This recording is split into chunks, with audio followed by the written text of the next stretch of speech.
yadukunze. That is number one. Number two, chakabiri, ubuntu bw'Imana n'ubushobozi bw'Imana unto salvation.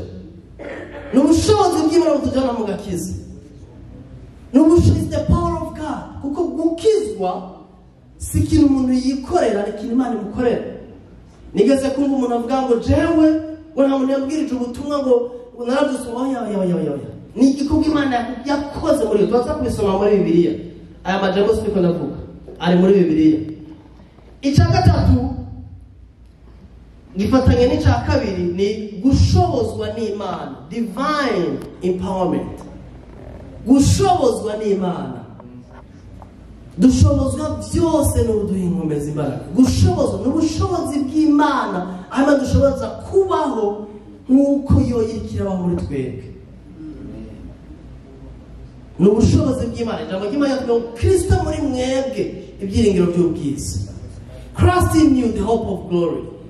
So, ubuntu bw'Imana, ubushobozi bw'Imana bugaragazwa na Kristo muri twebwe. Aba muri twebwe nkatwe. Christ lives in you as you. Aba muri wewe nka wewe. Rero, iyo niyo sobanuro y'ubuntu bw'Imana. Ikibazo cy'icyo cya kabiri ni ikibazo kivuga mbega ubutumwa bwiza n'ubuhe? Hari ubutumwa bwiza bungahe kwanza? Icyo nicyo kibazo gihari. Ni hari ubutumwa bwiza butatu cyangwa bubiri cyangwa bune? Hari ubutumwa bwiza bumwe. Hari ubutumwa, there is only one gospel. Hari ubutumwa bwiza bw'ubuntu bw'Imana. Ibyo ndaza kubijisisha mu ijambo ry'Imana mukanya. Ariko kandi umuntu aribaza ati none ubu buntu bw'Imana bwaje ryari?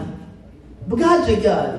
Mu nkuru cyane ndiko nigisha nk'uwishura ibibazo. Kandi ndazimana ibishatse muza kumbaza ibibazo. Ubuntu bw'Imana bwaje ryari mbere? Bwaje ryari? Reka nsabe pastor urasomere mu Kinyarwanda Bibiliya. Ndashaka twinjire muri Bible nawe. Ndafise ibintu nka 10 nza kuvuga mu mwanya. Mu mwanya yasigaje somera muri Yohana igice cya mbere umurongo wa 17. Ubutumwa bwiza bwa Yohana ijambo aho turaganira ko hamwe n'data foto kizo kwicaranye byasomwe no ngaha, ariko nashaka dusiga twinjire muri Bibiliya bukebuke.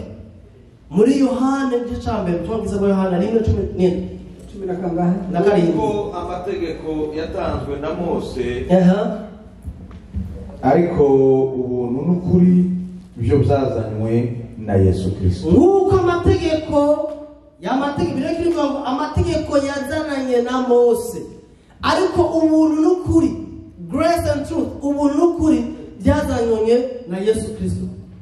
Muri make ubuntu bw'Imana bugaragarira muri Kristo Yesu. Mose yahawe amategeko. Ikibazo gihari no munsi iyo tuko turigishira mu by'Imana abantu benshi bigisha kandi abibaye mu myaka myinshi nanje turigisha Mose cyane, ariko Mose yazanye amategeko, yazanye system amategeko 10. Amategeko 10 ya Mose niyo yubakiye ku isezerano rya kera. Niyo mategeko yavuye ku musozi Sinai.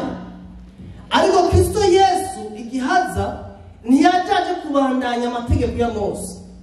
Ntiyajaje kubandanya ngo bibandanye ngo abantu babandanye ba Mose y'amategeko ya Mose. Muri Mateyo 5 umurongo wa 17 sinza kwasoma. Mateyo 5:7 kubandika mwandike. Mateyo 5 umurongo wa 17 havuga ngo sinaje gukuraho amategeko, naje kuyasoza, kuyasohoza, kuyakundezwa gushitsa. Ariko ugiye mu Gifaransa ni jambo accomplir. Mu Cyongereza ni jambo to fulfill, cyangwa to accomplish, to bring to an end. Yesu ntiyaje kubandanya amategeko ya Mose ngo systeme Mose yazanye amategeko iri mu mivumo n'imigisha ngo ibandanye. Ariko Yesu yaje guhagarika systeme y'amategeko ya Mose kuyazana systeme y'imigisha muri we. Haleluya. So systeme ya Kristo ni systeme ya Mose ni misozi ibiri, ya 2 mountains. Ntiduhagarara ku misozi ibiri twotanyuka twomanyuka twotabuka. Duhagaze ku musozi umwe ari umusozi wa Kristo Yesu ubuntu bw'Imana n'ukuri kw'Imana. So Yesu Kristo yazanye systeme ya Mose. Systeme ya Mose yajana yerekana urutuge kuri Kristo Yesu. Ivuga ngo ngujya araje. Hari mu batizo bwiwe. Yavuze ngo nguyu arakomeye ngo cemwe gushishwa bugufi nawe agashikwa hejuru. Uko Yohana Umubatizi agaragara nk'umutambyi w'umuherezi wanyu w'isezerano rya kera, nje bituma rero Eliya aje gutegura inzira y'Imana kugira ngo Kristo ashigwe hejuru na systeme y'ubuntu n'ubwami bw'Imana n'urukundo rw'Imana. Ariko Yohana Umubatizi acishwe bugufi. Ndaje gutuma tubona Yesu atangiye ministeri. Yohana Umubatizi amufata akamushyira muri prison, kuko Yohana Umubatizi nk'umuherezi cyangwa umutambyi w'isezerano rya kera niwe ateza gushitsa icyo ubuherezi bw'isezerano rya kera. Kuko ubuherezi bwarumeze umutambyi apfuye hacaza uwundi, haba hore cyangwa hore gusubirizanya. So ntibyari gushoboka ko systeme ya Mose ibandanye muri Yohana Umubatizi umutambyi w'isezerano rya kera. Kristo Yesu nawe wari hajya, ntibyashoboka ko haba abatambyi babiri. Turajanaga yewe turi kumaga yewe. Nicyo gituma Yohana Umubatizi bacu bamwica kugira ngo systeme ya Mose hagarare. Haleluya. Hama Kristo Yesu atangura igikorwa cyiwe cy'uguzana ubuntu bwiwe n'ubuntu bwiwe, aho abantu bataba justifiye badasinanishirizwa n'imirimo yabo, ariko bahabwa ingabire yo gusinanishirizwa muri Kristo Yesu. Haleluya. So twebwe turi ku musozi wa Kristo Yesu ubuntu n'ukuri. Bitubwiye ngo amategeko yazananye na Mose, kandi Mose nawe turamurenganya rimwe na rimwe, turamubeshera. Mose amategeko yarayahawe nawe, yayahawe n'umumarayika, yayahawe n'umumarayika ku musozi hejuru agiye kubonana n'Imana. Si Imana yaje kumuhereza bakira Mose, Imana yaranditse umumarayika. Bitubwiye amagara igice cya mbere ko umediateur w'amategeko abaye umumarayika, n'abamarayika nibo bayatanze bayahereza Mose. Aho Kristo Yesu rero asanga muri amategeko yatanze abanyana ubwiwe kubera kameremere y'umwana w'umuntu, flesh uko bitubwira. Amategeko y'umuntu ashaka gukurikiza amategeko kubera kameremere yiwe. Kristo Yesu aza kuyasoza, kuyasohora. Nukuyasohora bisigura gushitsa icyo byasaba. Yasaba ukiranuka, uko abanyarwanda bavuga, yasaba kugororoka. Kristo Yesu aravuga ati uzonyizera wese nzobimuhera ubuntu, ndabimuhe niyafave imirimo. Muge muti amen. Eka dusimbire mu gitabo c'Abaroma. Abaroma igice c'10 umurongo wa 4. Abaroma igice c'10 umurongo wa 4. Ibi ndiko ndavuga nazi ko maze kuvyiga ko ndamaze kurama video mwamwe, ariko eka tusubire tubitsindagire hamwe byinjira mu mitima yanyu, bihindura ishuriko mu mitima yanyu. Abaroma 10 umurongo wa 4. Romans chapter 10 verse 1 to 4. Tugende bukebuke dusome Abaroma bice 10 umurongo wa 1 tugeze ku 4. Tukumwigisha bivuze, bene data, ibyo umutima wanje wifuza n'ibyo nsabira abisiraheli ku Mana ni ukugira ngo bakizwe. Ndahamya yuko bafite ishyaka ry'Imana, ariko ritava mu bwenge, kuko ubwo bari batazi gukiranuka kw'Imana uko ariko bagerageje kwihangira gukiranuka kwabo ngabo. Ndakunda bire kinyarwanda ngo kwihangira. Gena abartiste bari bajambo. N'abartiste kabisa. N'abahanzi nk'abapianiste n'ujya mu nicara kuri piano. Barihangiye barikoreye. Bihangira gukiranuka kwabo ngabo. Bituma basuzugura gukiranuka kw'Imana. Bituma basuzugura gukiranuka kw'Imana. Kora batemeye to submit. Niko birayishonga zivuga. To the righteousness that is from God. Mweme guca bugufi ngo bakire gukiranuka kuva ku Mana. Kuko Kristo ari we amategeko asohoraho, kandi niwe uhesha uwizera wese gukiranuka. Haleluya. Kuko Kristo amategeko ari bagirira iki asohoreramo. Muri make amategeko ari fulfilled in Christ. Ugiye mu gitabo cya Luka 24, Luke 24 kumanuka, turabona Yesu ibyo ariko arivugira avuga yuko amategeko abavugishwa imigani zaburi byose byavuga kuri Kristo Yesu. So Kristo Yesu yaje kubananya system y'amategeko, ahubwo yaje kuyisoza, yaje kuyishitsa, yaje kuyisora kugira ngo uwizera wese ahabwe gukiranuka kuva ku Mana. Haleluya. Uwizera ntibavuze ngo wasenze cyane, ntibanavuze ngo wavuze ubutumwa cyane, ntibavuze ngo wasomye Bibiliya cyane bene data, ntibavuze ngo witanze mu mirimo ngahamwe muri church. Oya, bavuze uwizera, he who believes. Uwizera wese yagukiranuka kw'Imana. Ikiro kiri mu bintu kigora abantu benshi kwakira no kumva. Byantwaye imyaka myinshi ndabyumva, imyaka myinshi kumva yuko amategeko azanywe na Mose na Kristo ari wazanye ubuntu n'ukuri. Kandi Yesu yaravuze ngo muzamenye ukuri, kuri kuzogira iki? Kuzobatura, muzabohoka. Ariko biriya ikindi bivuga muzobohoka. Kandi ukuri si ikintu, ukuri n'umuntu. Umuntu si ikintu, umuntu n'umuntu. Umuntu si ikintu, c'est doctrine. Grace is not a doctrine. La grâce est une personne. Hallelujah. Oh, naenda bikombe bibiri. Kubivuga kabisa. Umuntu n'umuntu. Umuntu ni Yesu. Niwe badusomeye ijambo ndaza kurivuga mu gatoya. Ubuntu bwaje bwuzuye muri Kristo. Wakiriye ibibogabo ibidudubiza muri Kristo. So Mose biritubwira ngo amategeko ya Mose yarajije kuri Kristo acaruzuzwa. Muri make hari ikintu cyari kibuze. Ni nk'umuntu yari afite aya mazi, murabona ko aya mazi agacupa batubeshe ngo karuzuye, ni kuzuye. Ariko Kristo Yesu aje byose biba biraheze. Bituma Mose yavuze ngo bigize iki? Byose bigize iki? Birara tetelestai. Tout est accompli. Byose birarangiye. Kugira ngo uwizera Kristo wese ahinduke gukiranuka. Ikibazo cyo gukiranuka nico kintu abantu benshi bagora naco abana b'Imana. Nico kintu banigana naco, kumva ko umuntu agororose akiranukiye Imana no kumuvuga mu Kinyarwanda atari kubera imirimo, ari kubera yabigabiwe, kubera wabihawe nka gift, atari kubera watuye wasabye imbabazi, ariko ngira abantu bizeye atari kubera ngo mbabarira, ari kubera wamaze guhinduka ico Kristari. Biri tubya ngo kwari ko turi ngabose. Rero ubuntu ukuri byaje biri muri Kristo Yesu. Simbira turabe ku bantu kumbure kuko iyi video zurabwa n'abantu benshi. Azabwa n'abantu benshi ndatubazo Ishengero hino. Hari abantu bakunda Mose cyane.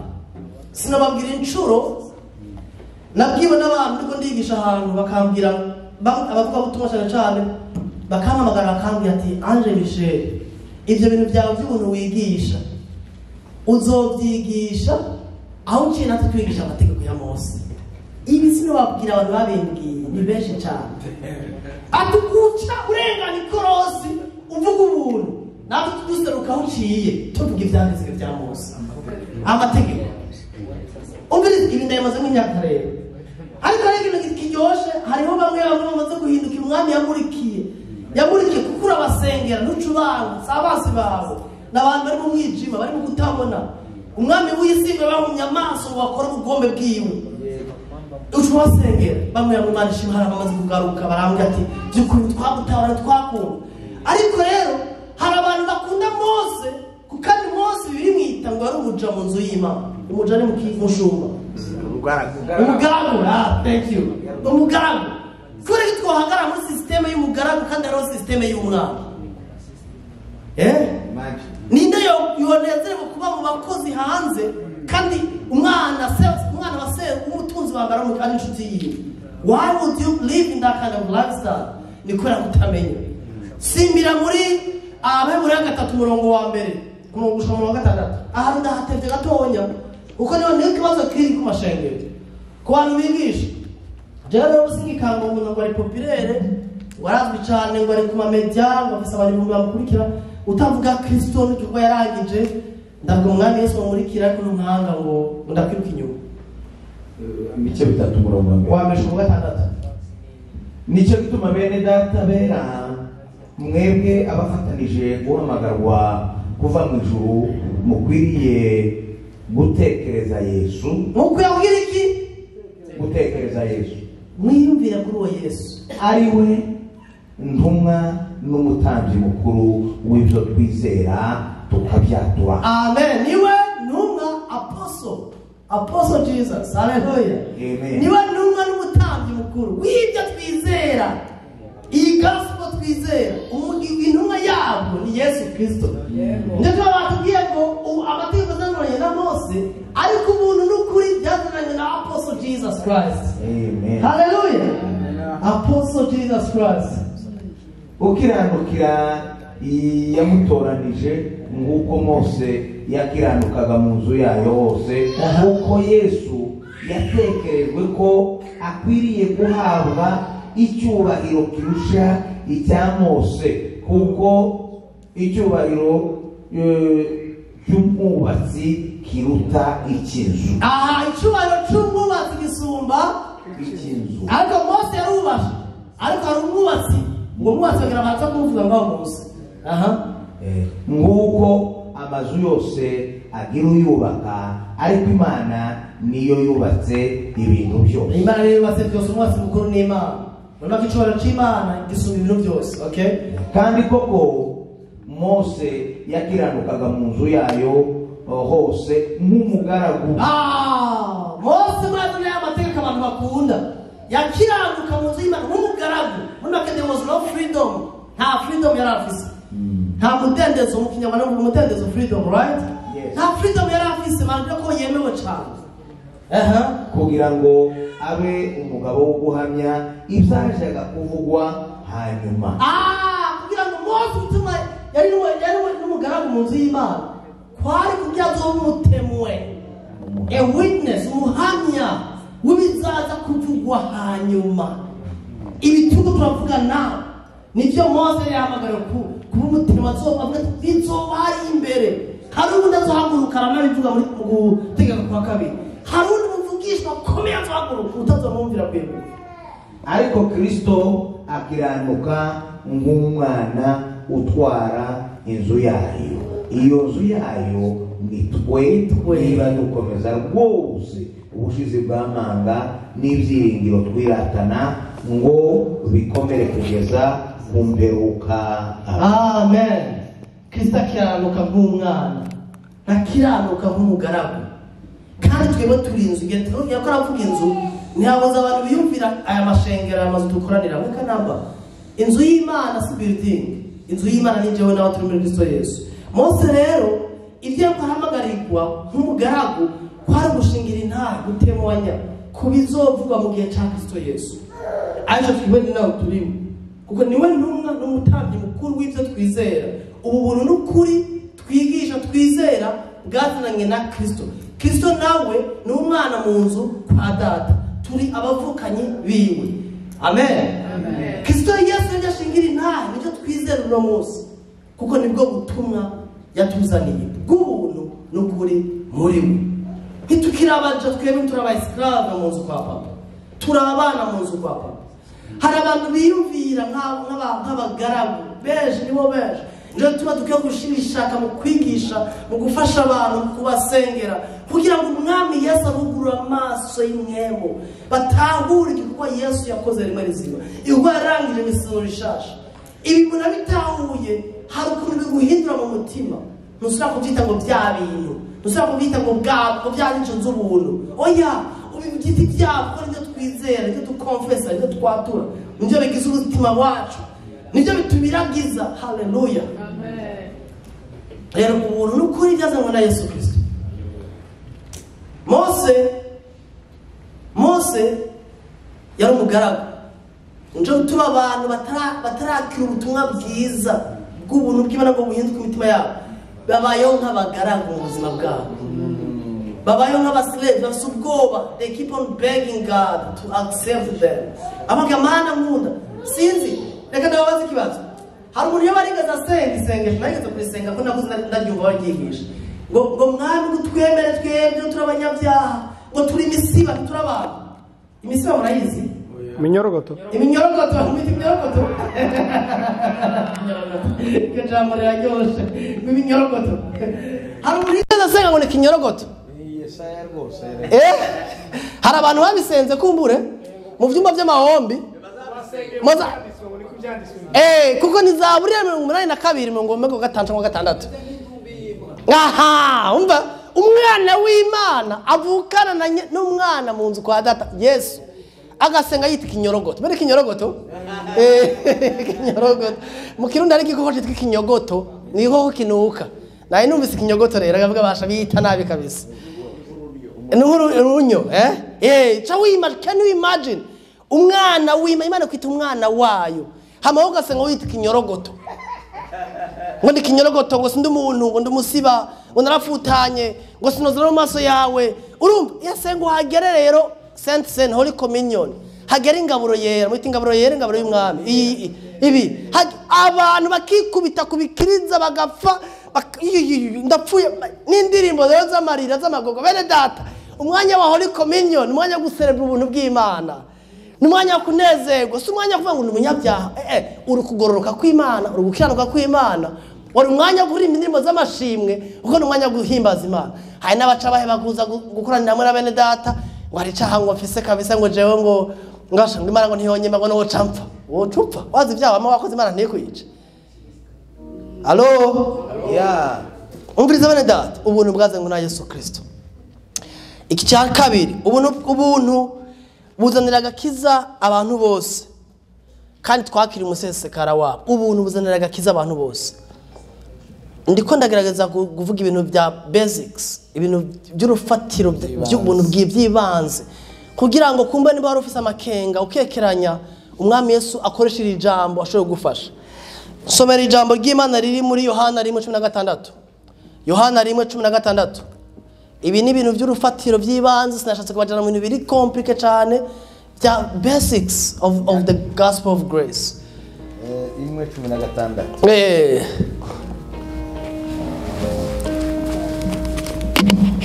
Rimwe 16. Kandi ibimwuzuye akaba ari byo twahaweho twese n'ubuntu bukurikira ubundi. Ibigize iki? Ibimwuzuye. Hera ku 15 twumve. Hera kuri 15. Yohana yahamije ibyuwo avuga yeruye ati uwo niwe navuze nti uzaza hanyuma niwe unduta. Niwe unduta. Kuko yahozeho ntarabaho.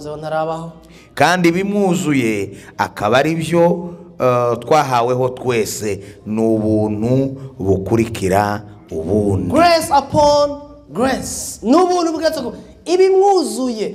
Ijambo mu Kirundi bavuga ngo, mu Kirundi ukoresha ijambo ngo ibibogaboga. Bibiliya Kirundi kandi irahindukira ikavuga ngo ibibogaboga mu mutima w'umuntu nibyo bisohoka mu kanwa kawe. Umuntu ibyuzuye mu mushaha wiwe, mu byumviro, mu bitekerezo byiwe nibyo avuga. I talk the way I think. So Kristo Yesu nawe gihe twamwizera kuko yaje yuzuye ubuntu, ari we yazanye ubuntu, umwakiriye uba wakiriye ukunengesera plenitude, the fullness of grace. Nijyo jambo bakoresha mu Cyongereza fullness, ibibogaboga muri we n'ubuntu bugeretse ku bundi. Abantu bigisha Bibiliya sishaka kuja muri theology nyinshi, baravuga ngo grace upon grace, ati ni grace iri muri old covenant, ati n'ubuntu bwo misino rya kera bwari bunyegejwe ariko bwahishuwe misino rishasha rya Kristo Yesu. Abarashaka kubivuga ariko gikomeye nuko wakiriye Kristo, wakiriye ubuntu bw'Imana muri wewe. Imana ishimwe. Ubuntu bw'Imana si ikintu kiri hanze, n'umuntu ari muri wewe. Grace is not something that is outside, it's someone who is inside you. Kristo muri wewe, ibyizigiro by'ubwiza, ibyiringiro by'ubwiza, niko nakoresha Kirundi ngira kirabagora. Kristo muri mwebwe nijyo twakiriye ko twese. Niyavuze ngo bamwe oyaye, nuko gusa ishengero rimaze imyaka myinshi riri mu mwijima, riri muri darkness, riko rivuga ubutumwa butaribwo, riko bivuga ibintu binyuranye n'ibyo uwabatumye kuvuga, ku buryo bitugora kwemera no kwakira, bigusaba guformata system iri muri wewe. Abantu matunze computer siko iyo shizemo hardware na software bisaba ko habamo update cyangwa gukuramo system ugashamwe yindi yo habamo ikivirisi.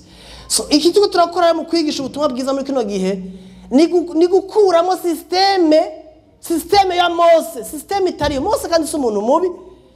Mose si umuntu mubi kuko yakoze gwa c'Imana. Ariko iyi systeme tukwiye kuyikuramo iyo hardware muri twebwe. It takes time. Birababaza rimwe na rimwe. Biraruhisha, biragora. Hari n'abantu binanira kwihangana. Bakavuga bati eka namba. Bamwe mwigisha ubutumwa murabizi. Hari abantu mwari mwitwa ngo nabagenzi ngo ni inshuti n'abavandimwe babataye, babahevye. Ubu cyo bakora ari kubandagaza no kubatuka no kubavuga nabi. Ikibazo nuko systeme ya Mose irakaze irakomeye. Bakundwa bane systeme ya Mose. Systeme y'amategeko. Banange. Irakaze yo systeme nega nayo bayimwe imyaka myinshi. Irakomisa is a stronghold. It's a stronghold. Ni jenda ifata ko ari demon iri behind it. There is a demon behind it. Kuko ira capturing a mindset y'umuntu, umuntu agatekereza uburyo Imana itiyumviramo. Ibibogaboga muri Kristo n'ibyo twakiriye bifisaba time, it takes time. Kwigishwa, gusenga, gusaba umwami Imana duhishurira, twugurura amaso. Bene data, byarageze igihe nanigwa ibintu by'Imana. Reka ngerageze kuvuga ibintu by'ubuzima bwa misi yose. Maze imyaka 21 years nakiriye agakiza. Navuye mu isi ndi umuntu w'umukinyi w'umupira w'amaguru. Mfise ambitions zo gukina uburyo professional kandi nari nzi gukina umupira cyane. Nakinye muri equipe gushika Premier Division mu Burundi. Ariko nari mfite ikibazo cyo kuba imboregwa. Imboregwa ni ngukite mukinyi. Umusinzi. Umusinzi nakunda akayere kabisa. Akayere ka musteri gakanye ndakabonye cyane numva ngaho ikintu ho kiraniga. Tanga Primus murayizi? Tuba twabita ngo nkura mu icupa ngo ukure mu bantu niko twayita. Primus bamwe hano bari bageze. Bamwe abo bari bageze. Nakiri ico kibazo cyo kwera environment hari intambara mu Burundi urabona hari amagume sanga nagiye muri byo bintu by'inzoga. Nakora amagafe menshi. Hama numva ubutumwa bwiza ko Yesu ashaka kumindura kambabarira nkakira gakiza. Byafashije mugabo ndamwakira mwaka 2001 tariki 5 z'ukwezi kwa gatanu. Isaha 11:30 ku mugoroba mu ishengero rya Minevamu yo muri ville Bujumbura. Ndacibukana amasaha ndacibukana uwigishije. Ibyo yigishije ntavyo nibuka. Muga ndibuka ko nako ndarira. Ndibuka indirimbo baririmbye. Yandirimbo ivuga ku buntu bw'Imana. Ngo mwami Yesu ndagusavye nyakire, umbabarire ibyaha byanje aho nagutaye imyaka myinshi, nkaja mu byaha, unsubize mu bana bawe, nzoduga imisozi manuka ibiyaya n'inzuzi, mvuga ubuntu bwawe. Iyo ndirimbo ndayumvise inyiganyiza umutima wanje. None ubu ndi muri Kentucky ndiko ndavuga bwa buntu bw'Imana, muvuge muti amen. Ariko uwo munsi ndanezerwa, numva umunezero mwinshi ko Yesu ndamwakira umutima wanje. Ndahinduka 360 degrees ndahindukira. Ndahinduka gose. Ariko njangira ikibazo mvuye muri system irimo freedom aho ninywera inzoga nkaja kwirigara ngahura n'abajene tungana tugatumura akamogi bahagatumura ibiyeri bakabinywa itabi abaja muri boîte tukagenda muri boîte nari mvuye muri monde harimo ivyo lita freedom ariko itariyo ariko jaja mu ishengero rero mu ishengero camura n'ubutumwa bumboha bukubita ko minote kukurutoke kukuguru amusanga umengura kamarionete kameze gucyanye barakuboshe mu bitekerezo amugira ubwoba nkama numva imenga Imana iranyanka nkama sinzi ko mwaje kwisonzesha nkaja kwisonzesha nkavaye ndi umunyabyaha gusumba uko nagiyeyo kamvuye kwiyiriza kandi mvuye ku musozi w'Imana ibintu bironkeka kuri Moriya gihe Abrahamu yatanga ikimazi umuhungu wiwe Isaka nkabwiye ngo tanga ikimazi cy'umubiri wawe ikimazi gitambo cy'umubiri wawe Imana iracemera ko nivyo ibikoko itigeze ivyemera yemeye ca Kristo gusa niko biri tubwiye mu Heburayo gice 10.